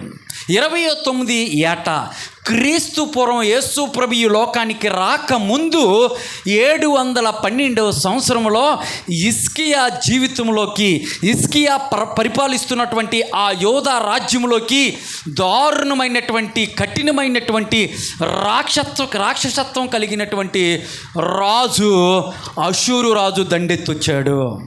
సవాల్ ఆయన ముందుకు వచ్చింది, సమస్య ఆయన ముందుకు వచ్చింది, తొడగొడతా ఉంది. ప్రతికూల పరిస్థితి ఆయన ముందుకు వచ్చి జనులందరినీ భయకాంతులు చేసేసి గడగడలాడిస్తున్నటువంటి భయంకరమైనటువంటి దినము ఒక రోజున హిజ్కియా ముందుకు వచ్చి నిలబడింది. చాలామంది జీవితాల్లో ఈ రోజున అలాంటి పరిస్థితులు బహుశా మీరందరూ కూడా ఎదుర్కొంటూ ఉన్నారేమో. అనుకోని రీతిలో మీ జీవితాల్లో శత్రువు దాపరించేసి నీ ముందు నిలబడి ఈ సవాళ్ళు నువ్వు ఎదుర్కో, నీకు దమ్ముంటే ఎదుర్కో అన్నట్టుగా నువ్వు ఏదలేవు, నువ్వు దాటిపోలేవు, నువ్వు తప్పించుకోలేవు, ఈ సమస్యతో నువ్వు అంతరించిపోతావు, నీ వల్ల కాదు, నిన్ను కాపాడేవాళ్ళు, నిన్ను రక్షించేవాళ్ళు, ఈ ఆపద నుండి బయట పెట్టేవాళ్ళు ఇంకెవ్వరు లేరో అన్నట్టుగా శత్రువుని ముందు నిలబడి సవాలు విసురుతున్నటువంటి పరిస్థితి ఈ రోజున ఇక్కడ కూర్చున్నటువంటి వాళ్ళు, ఈ వర్తమానం వింటున్నటువంటి మీ జీవితాల్లో కూడా బహుశా ఉంటే ఇదే సవాలు ఆ రోజు క్రీస్తు పూర్వం 712 సంవత్సరంలో హిజ్కియా ముందు కూడా అష్షూరు రాజు అనేటువంటి వ్యక్తి నుంచి ఆ సవాలు ఎదురుగా నిలబడింది. అష్షూరులు ఎలాంటి వాళ్ళో తెలుసా? ఒక్కసారి అష్షూరు రాజులు కనుక దండెత్తితే ఎలా ఉంటుందో తెలుసా? ఫర్ ఎగ్జాంపుల్ మన విజయవాడ అనుకుందాం, మీకు అర్థమయ్యేలా చెప్తున్నా. విజయవాడలో ఉన్నటువంటి వాళ్ళందరిని కూడా కనపడినటువంటి ముందు ఏం చేస్తారంటే విజయవాడ చుట్టూ వాళ్ళు ముట్టడిచ్చేస్తారు. వాళ్ళు చేసే పని ఏంటో మీకు చెప్తున్నా, అష్షూరులు ఎంత దుర్మార్గులు చెప్తున్నా. వాళ్ళు ఎలా చంపుతారు తెలుసు మనుషుల్ని? ముందు విజయవాడని దండెత్తాలంటే, దాడి చేయాలంటే విజయవాడని ముట్టడించేస్తారు చుట్టూ. అంటే ఏంటో తెలుసా? విజయవాడకి రావాల్సినటువంటి నీళ్లు రానివ్వరు, విజయవాడకి రావాల్సినటువంటి భోజన పదార్థాలు రానివ్వరు, విజయవాడకి రావాల్సినటువంటి ధాన్యాన్ని రానివ్వరు. ఇవన్నీ ఆపి చేసినప్పుడు ఇప్పుడు ఏమైంది? రోజు గడిచే కొద్దిగా మన ఇంట్లో ఉన్న సామాగ్రి అయిపోద్ది, నీళ్ళు అయిపోతాయి, తర్వాత తాగటానికి నీళ్ళు ఉండవు, నోరంతా కూడా ఎండిపోయి ఆకలేసి చాలామంది ఏమవుతారంటే చచ్చిపోతారు. ఇది వాళ్ళు చేసే మొట్టమొదటి పని. చుట్టూ కూడా కంచిగా నిలబడతారు, ఎవరిని కూడా రానికోకుండా. తర్వాత ఒకేసారి దండెత్తి గోడలను బద్దలు కొట్టేసుకొని లోపలికి వచ్చి కనబడినటువంటి వాళ్ళందరూ కూడా కత్తివాత చేత చీల్చేస్తారు. రెండో దుర్మార్గమైనటువంటి పని ఏంటి తెలుసా? వాళ్ళు ఆనందపడేటువంటి పని ఏంటంటే గర్భిణీ స్త్రీలు కనపడితే కత్తితో వాళ్ళ పొట్టను కోసి లోపల ఉన్నటువంటి పిండాన్ని బయటికి తీసి ఆ పిండాన్ని గాలిలో ఇలా ఎగరేసి కత్తితో 2 ముక్కలు నరుగుతారు. అది అష్షూరుల యొక్క దుర్మార్గమైనటువంటి దారుణమైనటువంటి పరిస్థితి. అంత భయంకరమైనటువంటి రాక్షసత్వం కలిగినటువంటి వాళ్ళు. మరొక పద్ధతిలో మీకు చెప్పాలంటే వాళ్ళు ఎలాంటి వాళ్ళంటే నరరూప రాక్షసులు. మనిషి మాంసాన్ని కూడా మనిషి మాంసాన్ని తినడమే కాదు, రక్తాన్ని తాగేటువంటి వాళ్ళు. అంత దుర్మార్గులు అన్నమాట. వాళ్ళు విజయవాడలోకి వచ్చినట్లయితే విజయవాడను ఆ విధంగా పాడు చేసి ఈ బిల్డింగులు, పెద్ద పెద్ద బిల్డింగులు ఏవైతే ఉన్నాయో వాటన్నిటిని కూడా నేల కూల్చేసి వాళ్ళు ఏం చేస్తారు తెలుసా? నేలను మొత్తాన్ని సదును చేసేస్తారంట. అంటే ఇక్కడ విజయవాడలో ఏ బిల్డింగ్ కనపడదు, ఇక అంత సదును చేసేసి దున్నినట్టు చేసి అక్కడ ఉన్నటువంటి వాళ్ళందరిని కూడా పట్టుకొని వాళ్ళ దేశానికి ఈడ్చిపోయి బానిసలుగా చెరలో వాళ్ళని పెట్టేసేస్తారు. ఇది వాళ్ళు చేసేటువంటి పని. అలాంటి దుర్మార్గపు కలిగినటువంటి రాజులుగా ప్రఖ్యాతిగాంచినటువంటి అష్షూరులు ఈ రోజున యోధా రాజ్యాన్ని పరిపాలిస్తున్నటువంటి దేవుని బిడ్డ అయినటువంటి హిజ్కియా ముందు నిలబడ్డారు. హిజ్కియా ముందు నిలబడి ఇప్పుడు హిజ్కియాకి వర్తమానం పంపించారు. అదే జాగ్రత్త చదివమ్మా 18వ అధ్యాయంలో.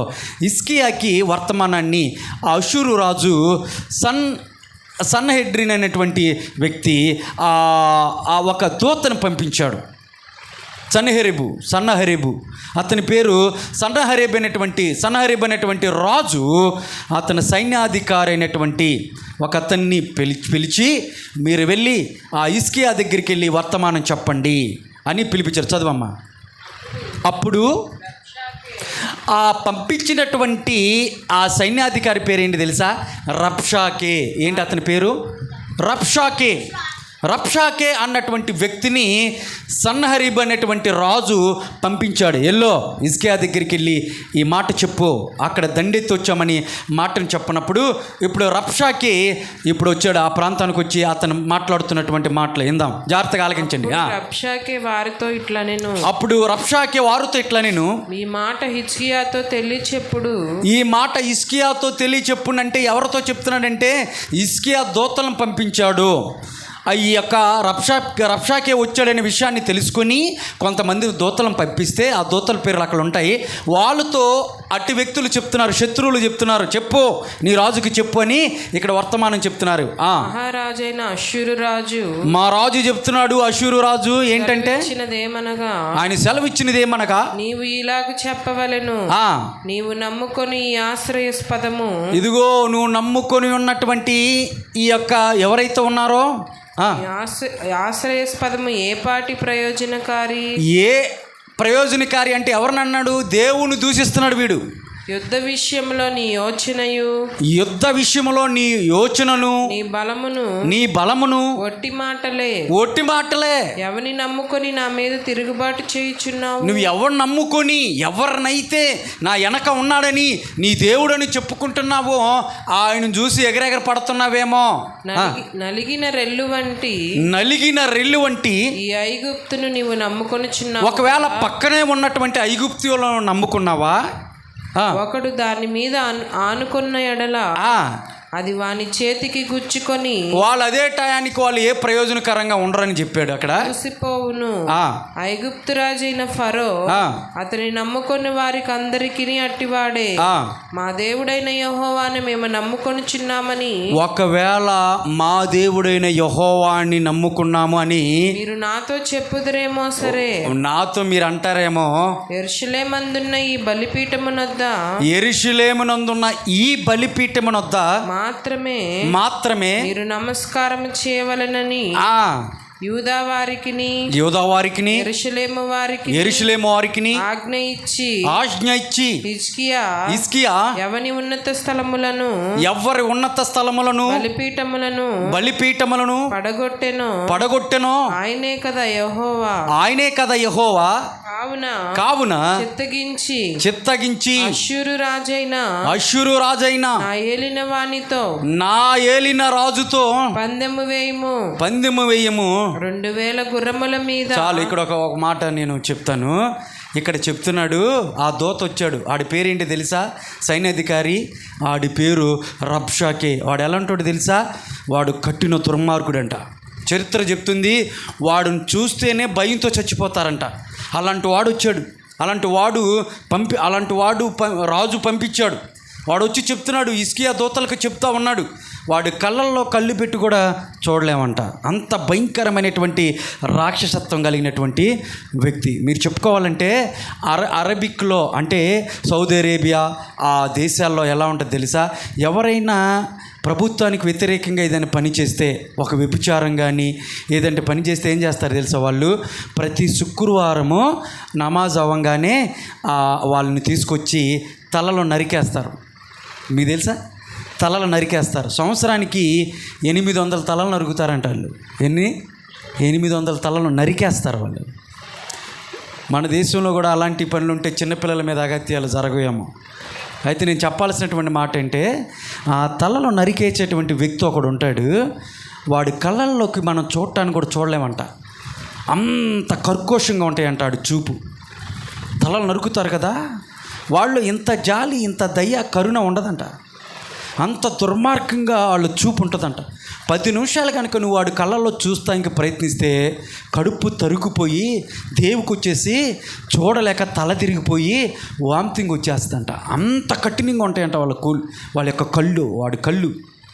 ఈ రబ్షకే అన్నటువంటి వాడు కళ్ళు కూడా అలాగే ఉంటాయి. దుర్మార్గుడు, పచ్చి రక్తం తాగేటువంటి వాడు మాట్లాడుతున్నాడు. ఇప్పుడు మీరెవరిని నమ్ముకొని వచ్చారో, మీరెవరు నమ్ముకొని వస్తారో, ఇదిగో ఆ యెహోవా మిమ్మల్ని కాపాడు.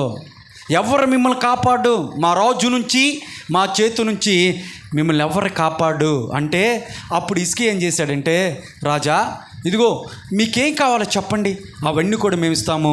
మా దేశాన్ని వదిలి వెళ్ళిపోవటానికి మా మీద మీరు ఏ శిక్ష వేస్తారో దాన్ని ఆ యొక్క పన్నుని నేను కడతానన్నప్పుడు, అప్పుడు 600 వెండి మణుగులను 60 మణుగుల బంగారం, 600 మణుగులు వెండి, 60 మణుగుల బంగారాన్ని వాళ్ళు కోరుకుంటే, హిజ్కియా ఆయన రాజ్యములో ఉన్నటువంటి వెండి మొత్తాన్ని పోగు చేసి, అలాగే దేవాలయం తలుపు మధ్య అంటించినటువంటి బంగారాన్ని అన్నిటిని కూడా పోగు చేసి వాళ్ళకి ఇస్తే, మొట్టమొదటిసారి వెళ్ళిపోయాడు. బంగారాన్ని వెండి తీసుకుని వెళ్ళిపోయాడు. అప్పుడు ఆడేమనుకున్నాడంటే, అరే మనం అడగంగానే ఇంత బంగారాన్ని ఇంత వెండినిచ్చాడంటే ఇంకా చాలా ఉంది వాళ్ళ దగ్గర, మనం అడగంగానే ఇచ్చాడంటే చాలా ఉంది అనుకొని ఈసారి 1,85,000 మంది సైనికుల్ని పంపించాడండి సన్హెరీబు. 1,85,000 మందిని మళ్ళీ తిరిగి హిజ్కియా మీదకి పంపించాడు. హిజ్కియా మీదకి పంపించినప్పుడు మళ్ళీ అదే మాటలో సవాలు విసురుతూ ఉన్నప్పుడు అక్కడ ఉన్నటువంటి వాళ్ళందరూ కూడా గజగడ ఆడిపోతూ ఉన్నారు, గడగడలు ఆడిపోతూ ఉన్నారు. వాళ్ళు వస్తే ఏ విధంగా ఉంటుందో ఈసారి యుద్ధానికి వచ్చేసారు వాళ్ళు. కాబట్టి జనులందరూ కూడా భయకాంతులవుతూ ఉంటుంటే ఈసారి ఒక సమాచారాన్ని పంపించాడు.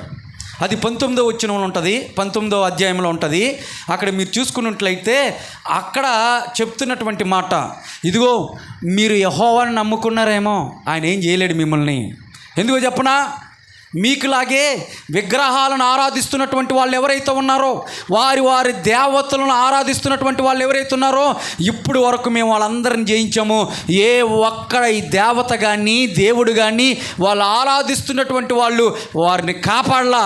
మీ యెహోవా కూడా అలాంటి వాడే, మీ దేవుడు కూడా అలాంటి వాడే, మిమ్మల్ని కాపాడలేడు. ఎంతోమందిని మేము జయించాము, వాళ్ళు ఆరాధిస్తున్నటువంటి దేవతలు వాళ్ళని కాపాడలేదు. మీ యెహోవా ఎంత, ఆయన మిమ్మల్ని కాపాడుతాడా అన్నట్టుగా వాళ్ళు సవాలు ఇస్తున్నప్పుడు ఇక్కడ జరిగినటువంటి మాట నేను చెప్పి ముగిస్తాను. ప్రియులారా గమనించండి, అన్ని విషయాలు చెప్పడానికి టైం లేదు, కానీ వాళ్ళు వేసినటువంటి హేళనకరమైనటువంటి మాటలు, దేవుడి మీద మోపినటువంటి హేళనకరమైన అవమానకరమైనటువంటి మాటలు ఏవైతే ఉన్నాయో ఆ మాటలు వాళ్ళు ఏం చేశారంటే మాట్లాడుకోకుండా హిజ్కియా పంపించినటువంటి మనుషులు ఆ లెటర్ని తీసుకొని హిజ్కియా దగ్గరికి వచ్చారు. జాగ్రత్తగా గమనించండి ప్రియులారా, జాగ్రత్తగా గమనించాలి. జాగ్రత్తగా వింటున్నారమ్మా. ఆ లెటర్ తీసుకొని హిజ్కియా దగ్గరికి వస్తే హిజ్కియా చేసినటువంటి అతను తీసుకున్నటువంటి తీర్మానం ఏంటి తెలుసా? ఎవరిని ఆశ్రయించాలో తనకి తెలుసు, వచ్చినటువంటి ఆపద ఎలాంటిదో ఆయనకి తెలుసు, ఎలాంటి సవాళ్ళు ఆయన ముందు నిలబడింది తెలుసు. ఇప్పుడు ఆయనలో శక్తి లేదు, ఆయన వాళ్ళ మీద తిరగబడలేదు. కారణం ఏంటంటే వాళ్ళు 1,85,000 మంది సైన్యంతో వస్తే ఈయన దగ్గర సైన్యం లేదు, కొద్దిగానే ఉంది సైన్యం. ఈ సైన్యం వాళ్ళు ఎదుర్కోవటం అసాధ్యం. అలాంటి పరిస్థితుల్లో నా శక్తి సరిపోదు, నా బలము సరిపోదు, ఈ చుట్టూ ఉన్నటువంటి రాజులు నేను ఆశ్రయించును, ఎవరి మధ్య కూడా వెళ్ళి నేను నాకు సపోర్ట్ చేయమని అన్నను. నాకు ఎవరిని ఆశ్రయిస్తే నాకు జయం వస్తుందో, ఎవరి దగ్గరికి వెళితే నేను తల ఎత్తుకుంటానో, ఎవరి దగ్గరికి వెళితే నాకు జవాబు వస్తుందో ఆయన అప్పుడు తెలుసుకొని ఎక్కడికి వెళ్ళాడు తెలుసా? నేరుగా దేవుని మందిరానికి వెళ్ళాడు. దేవుని స్తోత్రం కలుగునుగాక. నేరుగా రాజు అంతటువంటి హిజ్కియా రాజు ఆ శత్రువులు ఇచ్చినటువంటి ఆ లెటర్ని తీసుకొని నేరుగా దేవుని మందిరంలోకి వెళ్ళి ఆ దేవుని మందిరంలో దాన్ని పరిచి, ఆ లెటర్ని పరిచి ఇప్పుడు హిజ్కియా 135 మాటలు కలిగినటువంటి ఒక గొప్ప ప్రార్థన చేశాడు. ఆ ప్రార్థనే 19వ వచనంలో ఉంటుంది. హిజ్కియా చేసినటువంటి ప్రార్థన, ప్రభు సన్నిధిలోకి వచ్చి మోకరించి శత్రువులు ఇచ్చినటువంటి ఆ యొక్క పత్రాన్ని పరిచి ప్రభువా అని 135 పదాలతో కూడినటువంటి మాటలతో కూడినటువంటి ఒక ప్రార్థన దేవుని మందిరంలో హృదయపూర్వకంగా ఆయన చేశాడండి. మీరేనా ఆశ్రయదుర్గము అని ఆ పలికినటువంటి మాట ఒక్కసారి చదువుదామా అమ్మా? హిజ్కియా చేసినటువంటి ప్రార్థన అక్కడ 19వ అధ్యాయంలో ఉంటుంది. దేవుని మందిరంలోకి వెళ్ళి ప్రార్థన చేశాడు. ప్రభువా, ఎవరైతే నిన్ను దూషించారో ఆ మాటలని విన్నావు, నువ్వు విన్నావు. ప్రభువా, నిన్ను లెక్కలేనితనంగా నిన్ను దూషించి నిన్ను అవమానించినటువంటి వాళ్ళ మాటలు విన్నావుగా.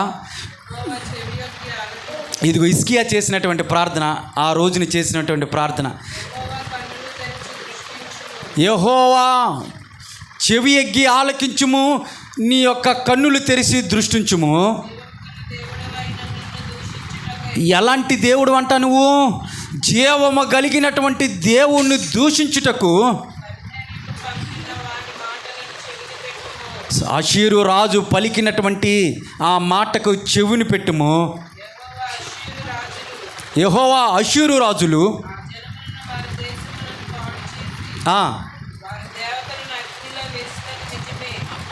చుట్టూ ఉన్నటువంటి రాజులను వాళ్ళందరిని కూడా జయించి వాళ్ళ దేవతలను అగ్నిలో వేసి కాల్చినటువంటి విషయం నిజమే. అయితే ఆ దేవతలు, ఆ దేవుళ్ళని పిలువబడినటువంటి వాళ్ళందరూ నిజమైనటువంటి దేవతలు కాదు గనుక, మనుషుల చేతులతో తయారు చేసినటువంటి రాళ్ళు కర్రలే గనుక వాళ్ళు వారిని నిర్మూలం చేశారు. యెహోవా మా దేవా, లోకమందున్న సమస్త జనులు, ఈ మాటను అండర్లైన్ చేసుకోండి, లోకమందున్న సమస్త జనులు నువ్వే నిజమైన దేవుడు అని,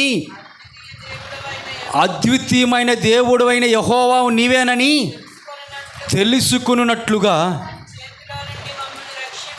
ఏమన్నాడంటే అండి, ఏమన్నాడు చెప్పండి ఇప్పుడు? అతని చేతిలో నుండి మమ్మలను రక్షింపుము, నీవే నిజమైన దేవుడు అని, నీవే అద్వితీయమైనటువంటి దేవుడు అని రుజువుపరచబడాలి ప్రభువా. ఆ దుర్మార్గుల చేతుల నుండి మమ్మల్ని రక్షించి నువ్వు సజీవుడు అయినటువంటి దేవుడు అని మరొకసారి రుజువు చేయమని హిజ్కియా ప్రార్థన దేవుని సన్నిధిలో కొట్టి ఏం నొక్కాడు తెలుసా? ఆపద తన ముందు నిలబడింది. ఇప్పుడు ఏం ఎవరికి డైల్ చేశాడు? దేవుడికి డైల్ చేశాడు. ఫోన్ తీశాడు, 3 నొక్కాడు. అక్కడ ఏమనుంది? నాకు మొర పెడితే నీకు ఉత్తరం ఇస్తానన్నాడు దేవుడు. ఎప్పుడైతే హిజ్కియా దేవుడికి మొరపెట్టాడో జవాబు వచ్చినట్లుగా మనం చూస్తూ ఉన్నాము. ఆ రాత్రికి రాత్రే దేవుడు ఏం చేశాడు తెలుసా? దేవుడు వాగ్దానం చేశాడు. ఆ కింద మీరు చదువుకోండి. తర్వాత ఇంటికి వెళ్ళిన తర్వాత హిజ్కియాతో వాగ్దానం చేసిన తర్వాత హిజ్కియా మొరను ఆలకించాడు. ఆయన ఆపత్కాలమందు మొరపెట్టినటువంటి మొరను ఆలకించాడు. ఆ రాత్రి పూట దేవుడు ఏం చేశాడు తెలుసా? ఒక దేవదూతని అషూరు దండులోకి పంపించాడంట. అషూరులో ఉన్నటువంటి దండులోకి రాత్రి సమయంలో ఒక దేవదూతను పంపిస్తే ఒక్క దేవదూత అక్కడ చేసినటువంటి పని ఏంటి తెలుసా? చివరిగా మాట చెప్పి నేను ముగిస్తాను. 19వ అధ్యాయంలో 35వ వచనం చదవమ్మ ఈసారి. 35వ వచనం. ఆ దేవదూత అంట ఆ రాత్రియే యెహోవా దూత బయలుదేరి అషూరు వారి దండు పేటలో చొచ్చి ఎంతమందిని చంపేసిందంట? 185,000 మందిని హతము చేసెను. దేవునికి స్తోత్రం కలుగును గాక. హల్లెలూయా. ఒక్క దేవదూత 185,000 మందిని హతము చేసిందంట. దేవదూత అంటే మనం చూస్తున్నటువంటి సినిమాలో చూసేటువంటి దేవదూత కాదు. చిన్న ఎంతెంత ఆకారాలుండి 2 రెక్కలుండి మన హైట్ ఉండేటువంటి దేవదూతలు కాదు. దేవదూతలు ఎలా ఉంటాయి తెలుసా? ఒకసారి మనకి అబుల్ టెలిస్కోప్ అని చెప్పేసి కనుక్కున్నారు. అది చంద్రుని మీదకి వెళ్తుంది, అంటే పైకి వెళ్తుంది. అది ఆకాశంలోకి వెళ్ళి ఆ అంతరిక్షాన్ని ఫోటోలు తీస్తూ ఉంటుంది. గ్రహాలని, అంతరిక్షంలో ఉన్నటువంటి వాటినన్నింటిని కూడా ఫోటోలు తీసి నాసా సైంటిస్టులను ఉంటారు. నాసా సైంటిస్టులకి, ఆ శాస్త్రవేత్తలకి ఆ ఫోటోలు పంపిస్తూ ఉంటుంది. పైన ఒక టెలిస్కోప్, ఒక భూతద్దం పెద్దది, 2 అంతస్తుల బస్సు ఎంత హైట్ ఉంటుందో అది అంత హైట్లో నుంచి దాన్ని ఒక పెద్ద టెలిస్కోప్ని కనుక్కున్నారు శాస్త్రవేత్తలు. అది ఫోటోలు తీసి పంపిస్తున్నప్పుడు ఒక్కసారి కొన్ని ఫోటోలను పంపిస్తే శాస్త్రవేత్తలు ఆశ్చర్యపోయారంట. అక్కడ తగతగ మెరుస్తున్నటువంటి ఒక పట్టణం కనపడతా ఉందంట. ఆ పట్టణాన్ని షూట్ చేసింది అది. ఆ పట్టణంలో పెద్ద దేవదూతలు లోపలికి బయటకు వచ్చి అక్కడ అటు ఇటు తిరుగుతూ దేవుని కీర్తిస్తున్నట్టుగా కొన్ని ఫోటోల్ని షూట్ చేసి నాసా వాళ్ళకి పంపిస్తే వాళ్ళకి అర్థం అవ్వాల, ఎవరు వీళ్ళు, ఏంటి పట్టణం దగదగ మెరిసిపోతుంది ఇది అని. ఇది కొంతమంది క్రైస్తవ పెద్దలు ఎవరైతే ఉన్నారో వాళ్ళకి పంపిస్తే వాళ్ళు చెప్పారు, అవి దేవదూతలు. ఒక్క దేవదూత ఎంత హైట్ ఉందంటే చెప్పనండి, వాళ్ళు అమెరికా మ్యాగజైన్లో వాళ్ళు ప్రకటించారు. అది మ్యాగజైన్లో వచ్చిందంటే వాళ్ళ పుస్తకాలు పేపర్లో వాటిని చిత్రీకరించి ఆ ఫోటోలను పంపించారు. ఆ సంవత్సరం నాకు గుర్తులేదు కానీ పంపించారు. ఒక్కొక్క దేవదూత 90 అడుగులు ఉందంట. ఎన్ని అడుగులు? మనం చూసినటువంటి దేవదూతలు కాదు, ఎంతెంత దేవదూతలు కాదు. ఎంత అడుగులు? 90 అడుగులు అంటే 9 అంతస్తులు. మనం చూస్తున్న మేడ ఎంత ఉంటుంది? 9 అంతస్తులు. ఒక్కొక్క అంతస్తు 10 అడుగులు. 90 అడుగులు అంటే 9 అంతస్తులు. 90 అడుగులు పొడవు ఉందంట. దాని ఒక్కొక్క రెక్క 50 అడుగులు పొడవు ఉందంట. దేవుని స్తోత్రం కలుగును గాక.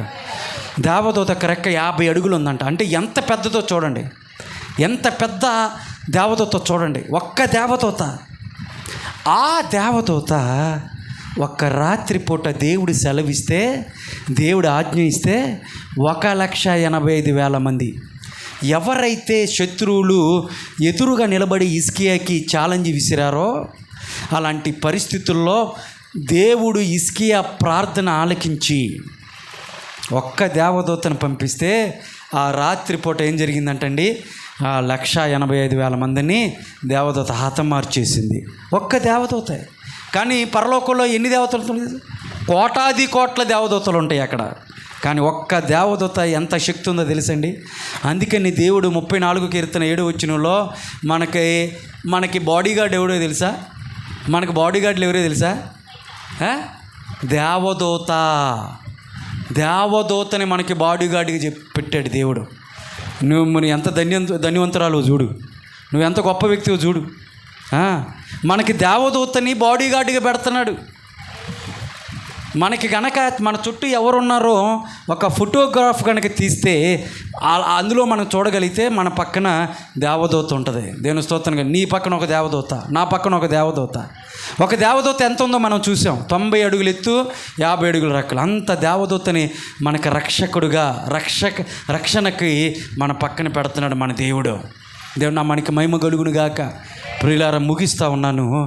మనకు వచ్చినటువంటి ఆపదలు, హిజ్కియా జీవితంలో వచ్చినటువంటి ఆపద, అవన్నీ కూడా అతని ముందు నిలబడినప్పుడు అతని మనుషులను ఆశ్రయించలా, రాజులను ఆశ్రయించలా, ఎవరి దగ్గరికి వెళ్ళా, శకునుగాండ్ర దగ్గరికి వెళ్ళా, ఇంకెవరును జ్యోతిష్యం చెప్పేవాడి దగ్గరికి వెళ్ళా, మాంత్రికుల దగ్గరికి వెళ్ళా. ఎక్కడికి వెళ్ళాడండి? దేవుని మందిరానికి వెళ్ళి తన బాధనంతా కూడా దేవుని ముందు పెట్టేసినట్లుగానే మన జీవితంలో మనకు వచ్చినటువంటి సమస్యలన్నింటిలో దేవుని సన్నిధిలోకి వచ్చి నీ హృదయాన్ని తెరిచి ప్రభు సన్నిధిలో నువ్వు ప్రార్థన చేసినట్లయితే, ప్రభువా నా బాధ ఇది, నా సమస్య ఇది, నా ముందు ఇదిగో ప్రభా శత్రు నిలబడి ఉన్నాడు, ఎలా జయించాలి అని దేవుణ్ణి అడిగితే, దేవుడు హిజ్కియాకి ఇచ్చినటువంటి ధైర్యం, హిజ్కియాకి ఇచ్చినటువంటి ఆ యొక్క జయం ఏదైతే ఉందో ఆ జై జీవితాన్ని ప్రభు మన జీవితంలో ఇవ్వటానికి ఆయన సిద్ధంగా ఉన్నాడు. నువ్వు ప్రభు దగ్గరికి రాగలిగితే కళ్ళు మూసుకోండి, చిన్న ప్రార్థన చేసుకుందాం. మమ్మల్ని మిక్కిలిగా ప్రేమిస్తున్న మా పరలోకపు తండ్రి, నీ ఘనమైన పాదములు, కొందనములు, స్తుతులు, స్తోత్రాలు. అయ్యా, మా జీవితంలో ఒడిదుడుకులు, సమస్యలు, ప్రతికూల పరిస్థితులు, అయా ప్రభ శత్రువు మా ముందు నిలబడి సవాలు విసురుతాడు. రావని కాదు, శ్రమలు రావని కాదు, శోధన రాదని కాదు, ప్రతి ఒక్కరి జీవితంలో వస్తాయని నీ వాక్యం సెలవిస్తూ ఉంది. అలాంటి పరిస్థితుల్లో హిజ్కియా జీవితంలో కూడా అలాగే వచ్చింది. అయితే హిజ్కియా ఎటు పరుగులెత్తలేదు, కానీ నీ యొక్క మందిరానికి వచ్చి నీ ముందే అతని యొక్క సమస్యను పెట్టాడు.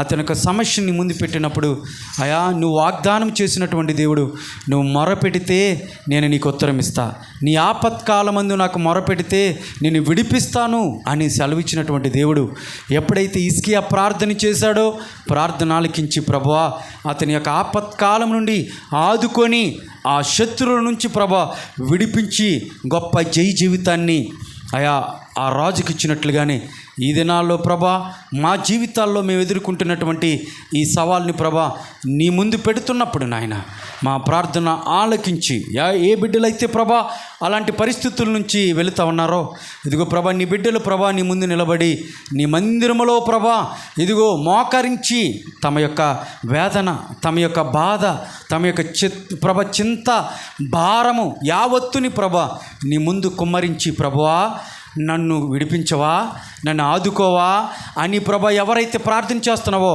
నీ వాగ్దానాన్ని ప్రభ నీ ప్రియబిడ్డల మధ్య నెరవేర్చి గొప్ప జై జీవితాన్ని వాళ్ళకి ప్రసాదించి నీ నామానికి మహిమ తెచ్చుకోమని, కూడి వచ్చినటువంటి ప్రతి ఒక్క బిడ్డని దీవించి ఆశీర్వదించమని, తిరిగి ప్రయాణమై వెలుచుండగా ప్రభా ఇదిగో నీ కాపుదల బిడ్డపై నుంచమని.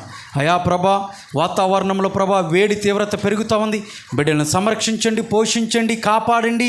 అయా ప్రభా మీ బాహుబలం కింద భద్రపరచమని ఘనత, మహిమ, ప్రభావములు నీకు ఆరోపిస్తూ నజరుడైన యేసుక్రీస్తు నామమున పేరిట అడిగి వేడుకొనుచున్నాను తండ్రి, ఆమేన్. మన తండ్రి అయిన దేవుని ప్రేమయు, కుమారుడైన యేసుక్రీస్తు కృపయు, పరిశుద్ధాత్మని కన్యూన సహవాసము, శాంతి, సమాధానం, నెమ్మది కూడి వచ్చినటువంటి ప్రతి ఒక్క బిడ్డకి ఎప్పుడు ఎల్లప్పుడూ పరిశుద్ధాత్మ దేవ సదాకాలం ఉండి నడిపించునుగాక. ఆమేన్, ఆమేన్.